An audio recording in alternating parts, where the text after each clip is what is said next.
Atlantic Ocean, December 1872. Somewhere in the North Atlantic, a ship drifts alone. Her sails are full, but every soul aboard has vanished.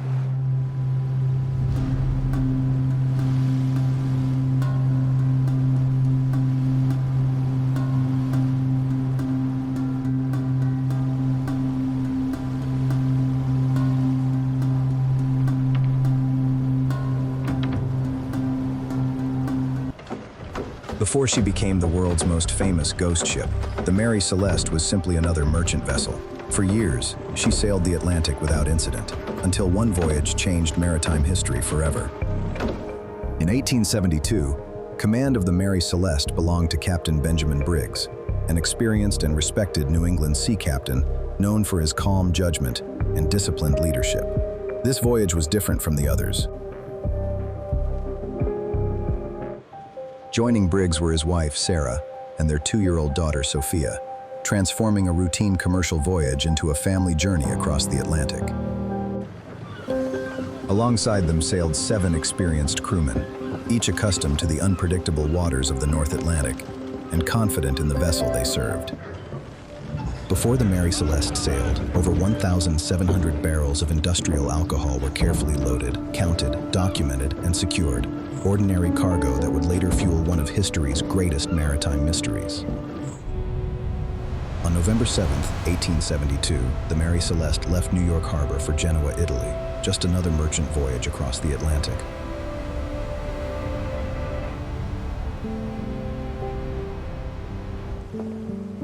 The Atlantic greeted the Mary Celeste with calm seas. Day after day, she sailed steadily east. No storms, no distress, nothing to hint that history was about to change forever. For several days, the voyage went smoothly. Then the Mary Celeste was last seen with her crew still aboard, sailing into the Atlantic with no distress signals or warning. From a distance, the ship appeared to be under sail, but something wasn't right. Signals were raised. Voices called across the water. No one answered. A boarding party crossed to the drifting vessel, expecting to find an explanation. Instead, they found a mystery. The deck was deserted. No captain, no crew, only the sound of the Atlantic.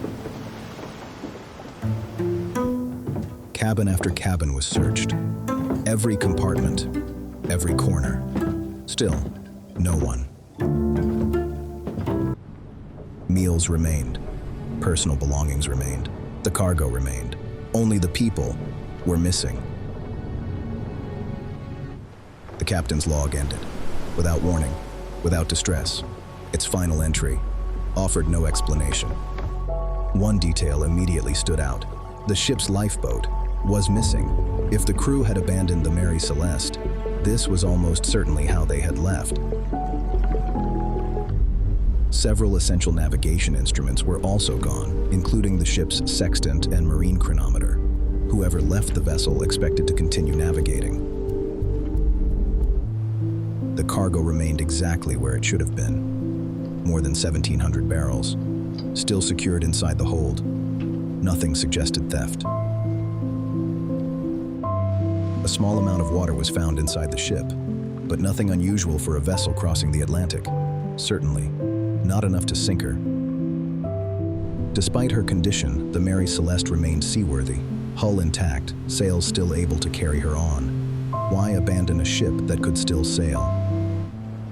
Every cabin had been searched, every compartment, every deck. The Mary Celeste remained. Her crew did not. With the vessel secured, the investigation officially began.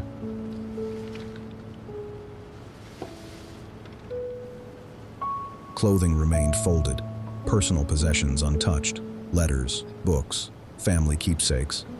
It was as though life had simply stopped. The first official explanation seemed straightforward. Some investigators believed the crew had deliberately abandoned the Mary Celeste, perhaps as part of an insurance fraud. The theory suggested the ship had been intentionally deserted so its owners could profit from an insurance claim. At first, it seemed possible.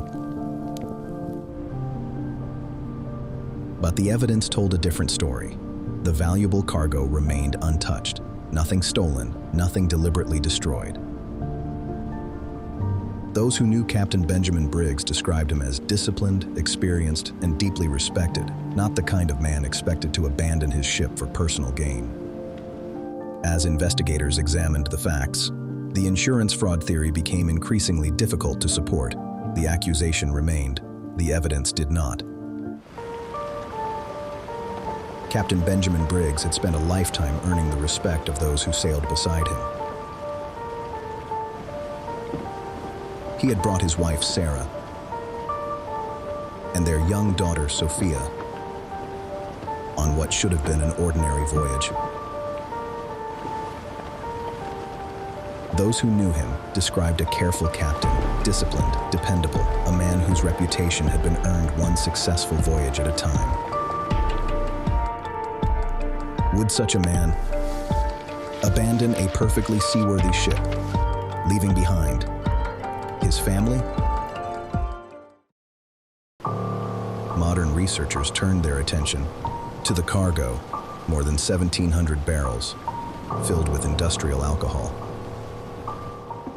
Modern researchers turned their attention. If enough vapor accumulated, even the possibility of ignition may have convinced the crew that remaining aboard was too great a risk.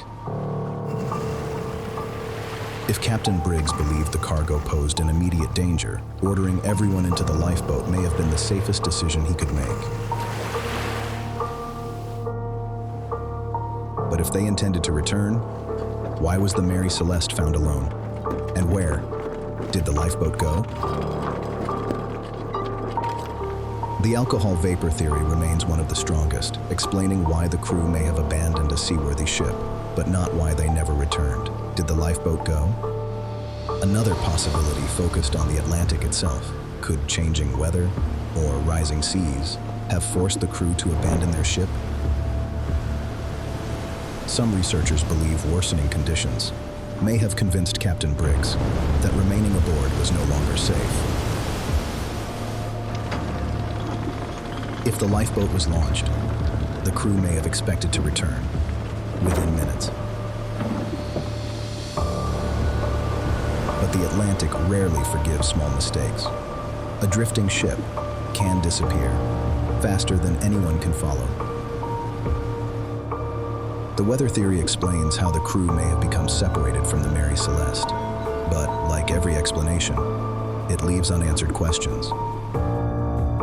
More than a century later, researchers returned to the Mary Celeste, armed with technology unavailable to the original investigators.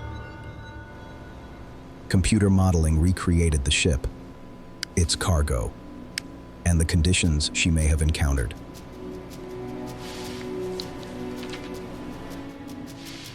Every major theory was tested. Some were dismissed. Others remained possible. Modern science narrowed the possibilities, but it could not identify one definitive answer.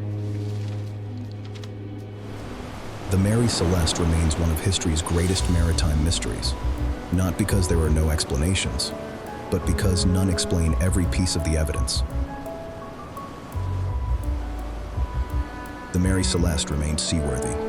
So why did everyone leave?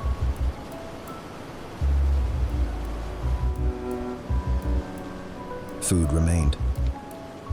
Personal belongings remained. The cargo remained. Why didn't the crew? The ship remained. The lifeboat did not. Why didn't the crew?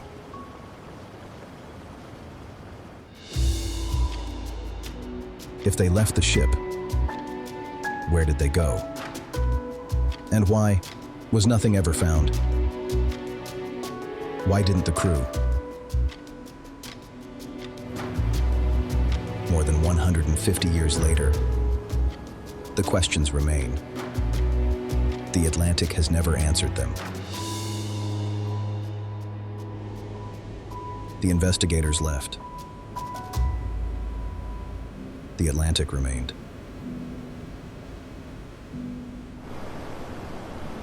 The years passed. The waves continued. The Atlantic remembered nothing. The Atlantic witnessed everything. It revealed nothing.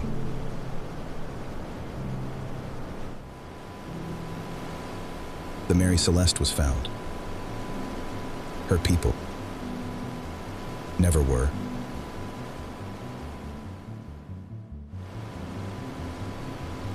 The wheel continued to turn, without the hands that once guided it.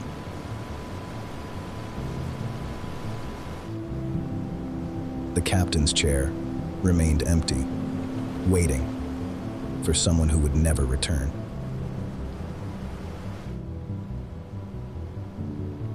History remembers ships, cargo, and captains. Sometimes, it is the smallest reminders that carry the greatest silence.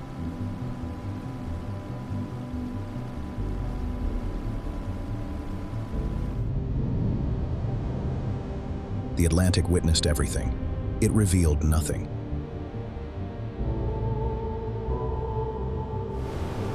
Some mysteries are never solved. They simply become part of history. The mystery ended for her crew,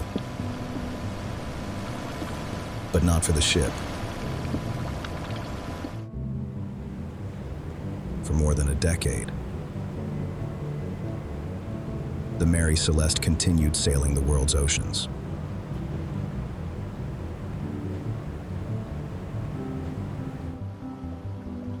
In 1885, the Mary Celeste was deliberately wrecked in an insurance fraud by later owners, unrelated to her crew's disappearance. The ship was eventually lost, but the mystery never was. The Mary Celeste disappeared from the Atlantic, but never from history. Books were written. Investigations continued. Generation after generation, the mystery refused to fade. Even today, historians continue searching, not for another theory, but for one final answer. The Mary Celeste became more than a ship. She became a symbol of the mysteries history still cannot explain.